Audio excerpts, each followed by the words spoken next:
Hi lovelies. இன்றைக்கி வெள்ளிக்கிழமை as usual எப்பயும் போல் 50 பேத்துக்கு சாப்பாடு ப்ரிப்ரேஷன் போயிட்டுருந்துச்சு. காலையில் 9 மணிக்கு ஸ்டார்ட் பண்ணால் 12 மணிக்கெலாம் முடிஞ்சிடும்.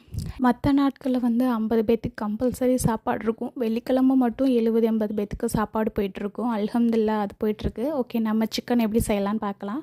ஒரு கடாயில் வெறும் எண்ணெய் எதுவும் ஊற்றாமல் நல்ல கடாய் ஹீட் ஆனதுக்கப்புறம் இந்த சிக்கனை எடுத்து போனோன்னா சிக்கனில் இருக்க தண்ணி எல்லாம் வந்துடும். அதுக்கு முன்னாடி நம்ம அரைக்க வேண்டிய திங்ஸ்லாம் அரைச்சிக்கலாம். கொஞ்சோண்டு இஞ்சி தட்டி வச்சுக்கணும், பூண்டு தட்டி வச்சுக்கணும். அதுக்கப்புறம் சீரகம் 50 கிராம் எடுத்து நல்லா அரைச்சி வச்சுக்கணும். போடலாம், பட் நான் அரைச்சி தான் போட்டுக்கிட்டேன். இஞ்சி நல்லா தட்டி வச்சுக்கிட்டு அதுக்கப்புறம் நல்ல கறி மறுபடியும் நல்லா வெந்துடும். அந்த எக்ஸ்ட்ரா இருக்க தண்ணி எல்லாம் அப்சர்வ் ஆனதுக்கப்புறம் இந்த மஞ்சத்தூள், இஞ்சி, சீரகப்பொடி, மிளகாய் தூள் எல்லாத்தையும் ஃபஸ்ட்டே போட்டு நல்லா சுருள கிண்டிடணும். ஆக்சுவலி நான் எண்ணெய் ஊற்றுறேன்னா நல்லெண்ணெயும் கடலெண்ணெயும் ஊற்றிருக்கேன். ஸோ உங்களுக்கு எந்த எண்ணெய் வேணாலும் ஊற்றிக்கலாம். ஸோ பட்டர் போட்டு செஞ்சாலும் இன்னும் டேஸ்ட்டாக இருக்கும். ஸோ எல்லாம் இந்த பொடியெல்லாம் போட்டு நல்லா மிக்ஸ் பண்ணிவிட்டு தேவையான அளவு உப்பு போட்டு ஒரு 5 நிமிஷம் நல்லா சிம்மை வச்சுட்டு நல்லா எண்ணெய் பிரிஞ்சு வர அளவுக்கு கிண்டிட்டேன்.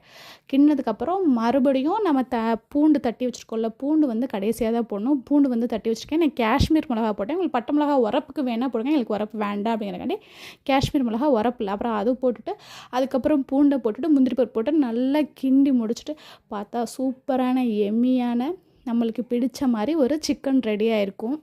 சிக்கன் சுக்கா ரெடியாக இருக்கும். ஸோ அதுக்கப்புறம் ஆக்கின சாப்பாடு இது கொஞ்சம் கறி கிரேவி எல்லாம் போட்டு சாப்பிட்டோம். பாய் லவ்லீஸ்.